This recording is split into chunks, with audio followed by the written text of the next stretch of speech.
세계 일부 국가들이 이제 전 세계적인 위기를 탈출하기 시작했다는 발표들을 속속들이 하고 있습니다. 이러한 소식은 일면 반갑기도 한데 한국 당국에서는 승리했다는 소식이 아니라 전혀 뜻밖의 움직임을 보입니다. 우선 가장 먼저 이 사태에서의 승리를 발표한 나라는 베트남입니다. 베트남 정부는 현 상황에서 벗어났다며 성공했다고 선언하고 경제 회생 모드로 전환했습니다. 29일 베트남 정부 공보와 현지 언론에 따르면 응우엔 수언 푹 총리는 전날 강요회의에서 베트남은 근본적으로 퇴치했다면서 이는 공산당과 정부, 인민의 승리라고 말했습니다. 그러면서 빗장을 풀고 관광을 촉진하고 교통을 서서히 개방할 것을 지시했습니다. 이러한 성공 선언의 이유는 12일 연속으로 0이라는 숫자가 나왔다는 게 주요한 이유라는 것입니다.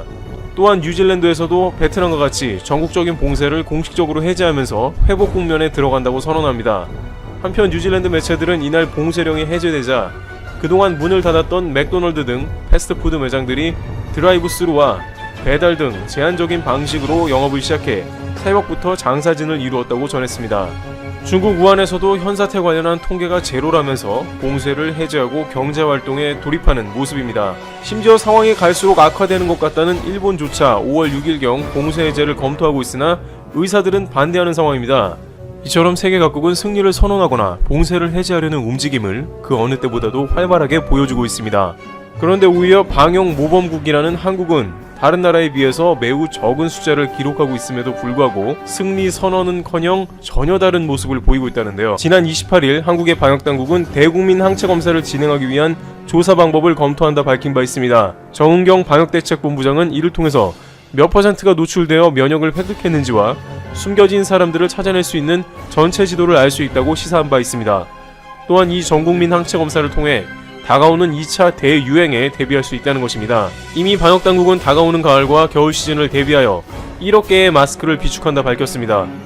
놀라운 점은 다른 나라들은 현재의 상황을 대처하는 것만 해도 정신없는 이런 상황에 승리를 선언하는 모습을 보이기보다는 전국민 항체 검사와 같은 다른 나라는 엄두도 못 내는 일을 계획해본다는 점입니다.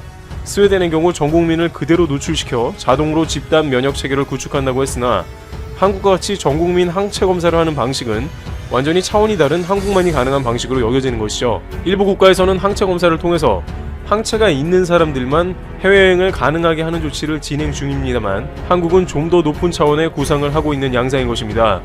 미국에서도 이번 사태로 단연 스타가 된 앤서니 파우치 국립알레르기 연구소장은 올 가을에 2차 유행이 올 것으로 거의 확신하는 분위기라고 전하고 있습니다. 파우치 소장은 내 생각에는 2차 유행은 불가피하다며 올해처럼 된다면 우리가 그것을 어떻게 다루느냐가 우리의 운명을 결정할 것이라고 2차 유행을 대비하는 것이 매우 중요함을 시사했습니다.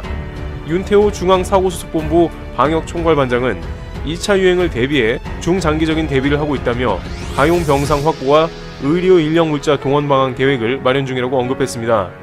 또한 전 세계적으로 K방역을 공유하고 각종 의료 물자 등을 수출하기 위한 준비도 진행하는 것으로 전해집니다. 이러한 철저한 모습은 다시 한번 전 세계의 보건 상황에 한국의 영향력을 끼칠 수 있는 계기로도 관측됩니다. 그러나 현재 방역당국은 가장 큰 위험 신호는 방심이라고 경고하고 있습니다. 아무리 방역당국이 철저하게 준비하고 대비하더라도 이번과 같이 국민들의 자발적 참여와 사회적 거리두기가 없었다면 성공하기 힘들었듯이 백신과 치료제가 개발되기 전까지는 국민 모두의 철저한 주의를 당부하며 경계하는 것을 바라고 있는 상황입니다. 테러블티브 여기서 마치겠습니다. 감사합니다. 미국의 대통령 선거가 2달여 앞으로 다가오고 있습니다. 공화당과 민주당의 후보는 각각 현 대통령인 트럼프와 전 부통령 바이든으로 확정되었습니다. 9월과 10월에는 두 후보의 TV 토론이 예정되어 있습니다. TV 토론에서 지지율의 극적인 변화가 일어날 수 있습니다. 대선은 11월 3일입니다. 미국 연방법은 대선을 11월 첫 월요일 다음 날인 화요일로 정하고 있습니다. 그런데 미국의 대선은 여기서 끝이 아닙니다. 12월에는 대통령 선거인단 투표가 실시됩니다. 왜 2번에 걸쳐서 투표를 하는 걸까요? 이유는 미국의 대통령 선거는 직선제가 아니라 간선제이기 때문입니다. 미국 대선은 승자 독식이라는 독특한 방식을 갖고 있습니다. 주별로 가장 많은 표를 얻은 후보가 해당 주에 배분된 선거인단을 모두 차지합니다. 그래서 일반 유권자 투표에서 지고도 대통령이 되는 경우가 많습니다. 대표적으로 2000년 조지 부시 대통령을 들 수 있습니다. 엘 고어 후보에게 무려 50만 표를 뒤지고도 대통령이 되었죠. 트럼프 대통령과 힐러리 클린턴 후보도 마찬가지였습니다. 전체 득표수에서는 클린턴 후보가 승리했습니다. 따라서 대통령으로 당선되려면 경합주에서의 승부가 중요합니다. 미국 대통령 선거 결과는 선거인단 투표 이후에 나오고 취임식은 2021년 1월 20일 날 갖게 됩니다. 여러분은 트럼프와 바이든 두 후보 중 누구를 지지하나요? 투표권은 없지만 이번처럼 미국 대통령 선거에 관심이 가는 건 처음인 듯 합니다. 누가 대통령이 되느냐에 따라 한국의 운명도 바뀌게 되기 때문입니다. 지난 20일 민주당의 조 바이든 후보는 외교 안보 정책 구상과 관련해 동맹과 함께하겠다고 선언했습니다. 동맹 및 우방과 함께하는 대통령이 되겠다. 독재자들에게 비위를 맞추는 시절은 끝났다는 것을 우리 적들에게 분명히 할 것이다. 이는 대선 후보 지명 수락 연설에서 나온 발언입니다. 이 발언은 트럼프 대통령의 동맹관을 정면으로 반박하는 것으로 풀이되고 있습니다. 트럼프 대통령은 방위비 증액을 압박하고 주둔 미군 철수를 거론하며 동맹을 위협하고 있습니다. 전통적인 동맹 및 우방들과의 공조체제를 완전히 무시하고 있죠. 바이든 후보는 동맹을 제대로 예우하겠다고 강조했습니다. 이는 방위비의 터무니없는 인상을 백지화하겠다는 것으로도 분석되고 있습니다. 합리적인 선에서 합의를 하겠다는 뜻이죠. 바이든 후보가 이런 입장을 드러낸 건 처음이 아닙니다. 민주당의 정강 초안에서도 한국과 관련한 방위비 협상 이야기가 나옵니다. 트럼프 대통령이 동맹 관계를 훼손했다고 지적하면서 한국에게 갈취하고 있다는 표현을 사용했습니다. 민주당 정강 정책 초안의 동맹 재창조 항목에는 이런 내용도 나옵니다. 트럼프 대통령은 우리의 적들이 꿈꿔온 방식으로 동맹을 훼손하고 있다. 그 결과 오늘날 동맹 시스템은 냉전 이후 최대의 시험에 직면해 있다. 민주당의 정강은 전당대회에서 최종 확정되는데 사실상 바이든 후보의 대선 공약입니다. 트럼프 대통령은 시진핑 중국 국가주석, 블라디미르 푸틴 러시아 대통령, 김정은 북한 국무위원장 등 권위적이면서 독재적인 지도자들과 친분을 강조하고 있습니다. 바이든 대통령 후보는 이런 식의 외교 관계에 대해서도 반대 입장을 보이고 있습니다. 바이든 후보가 당선되면 트럼프식 외교 정책은 폐기될 것이 분명합니다. 대신 동맹과의 관계를 복원하며 외교를 통해 미국의 글로벌 리더십을 회복하겠다는 입장을 분명히 했죠. 바이든 후보는 러시아 등 외국의 미국 대선 개입 의혹도 거론했습니다.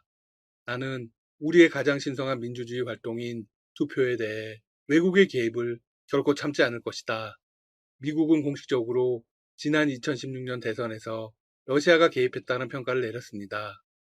이번 대선을 앞두고도 비슷한 움직임이 나타나고 있습니다. 러시아와 중국, 이란이 미국 선거 관리 사이트에 불법적인 접근을 하고 있습니다. 한편 트럼프 대통령은 대선을 앞두고 어떤 목소리를 내고 있을까요? 당선되면 동맹국에게 더 많은 돈을 받아낼 것이라고 공식 선언했습니다. 방위비 압박을 더 본격화하겠다는 것이죠. 이는 동맹보다 미국 이익 우선주의를 강화하겠다는 것입니다.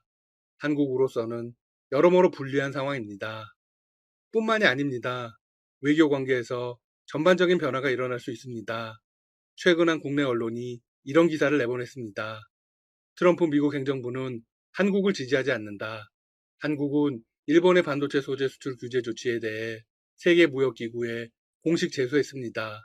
미 국무부는 두 나라의 무역 전쟁에 개입하지 않겠다는 입장을 밝혔습니다. 어느 한쪽 편을 들지 않겠다는 것이죠. 하지만 세계무역기구 홈페이지에 게재된 회의록에 따르면 미국 측이 이렇게 발언했다고 나옵니다. 오직 일본만이 자국의 본질적인 안보에 필요한 조치를 판단할 수 있다. 무슨 의미일까요? 네, 일본의 반도체 소재 수출 규제가 국가 안보를 지키기 위한 적합한 조치일 수 있다는 겁니다. 이를 다르게 해석하면 한국이 세계무역기구에 제소한 것을 동의하지 않는다는 거겠죠? 세계무역기구의 판결이 나오려면 2년에서 3년 이상의 시간이 소요될 것으로 예상됩니다. 한편 지소미아 종료와 관련해서도 일정이 다가왔습니다. 한국이 한일 군사보호협정 지소미아 종료 방침을 일본에 통보한 지 약 1년이 지났습니다. 지소미아는 한일 어느 쪽이 파기를 통보하지 않는 한 1년마다 자동 연장됩니다. 취소하려면 90일 전에 통보해야 하죠. 90일 전이 바로 24일입니다. 현재 양국은 아무런 움직임을 보이지 않고 있습니다. 일본은 한국의 선택을 예의주시하고 있습니다. 일본 언론들은 이런 기사를 속속 내보내고 있죠. 올해는 파기를 향한 한국 정부의 구체적인 움직임이 없다. 일본 정부는 협정이 연장될 공산이 높다고 보고 있다. 물론 일본의 생각입니다. 한국 정부의 입장은 다릅니다. 한국은 지소미아를 언제든지 종료할 수 있다고 밝힌 바 있습니다. 즉, 24일은 큰 의미가 없습니다. 지난 20일 한국의 외교부는 일본 정부에 이런 공문을 보냈습니다. 한국은 언제든지 지소미아를 종료할 수 있는 권리를 갖고 있다. 일본 정부의 적극적인 협조를 촉구한다. 지소미아가 정상적으로 체결되기 위해서는 한국에 대한 수출 규제를 해제해야 합니다. 그리고 화이트리스트 복귀가 필수적으로 선행되어야 하죠. 한국은 대외무역법 개정 등을 통해 일본 측이 제기한 수출 규제 조치의 사유를 모두 해소했습니다. 하지만 수출 규제를 계속 유지했죠. 한편 변수는 다시 미국이 될 것으로 보입니다. 미국은 지소미아에 어떤 입장을 보이고 있을까요? 종료 결정의 효력을 한시적으로 연기하는 수준을 넘어 이 협정을 정식으로 연장 및 유지하라는 압박을 보이고 있습니다. 한미일 세 국가의 강한 관계는 영내 번영과 안정을 담보한다. 그리고 우리 미국이 공유하는 민주주의 및 다른 가치들에 부응하는 데 매우 중요하다. 현 상황으로 보건대 한국의 입장에서는 이익을 볼 수 있는 게 없습니다. 일본은 수출 규제를 풀지 않고 지소미아는 연장이 되어버리는 상황이 되니까요. 방위비 협상의 미국 측 대표가 바뀌었습니다. 한국과의 첫 협상을 시작했습니다. 하지만 협상은 여전히 제자리 걸음인 것으로 밝혀졌습니다. 닥터시사TV가 빠르게 소식 전하겠습니다. 여러분 시청해주셔서 감사합니다. 구독과 좋아요 부탁드립니다.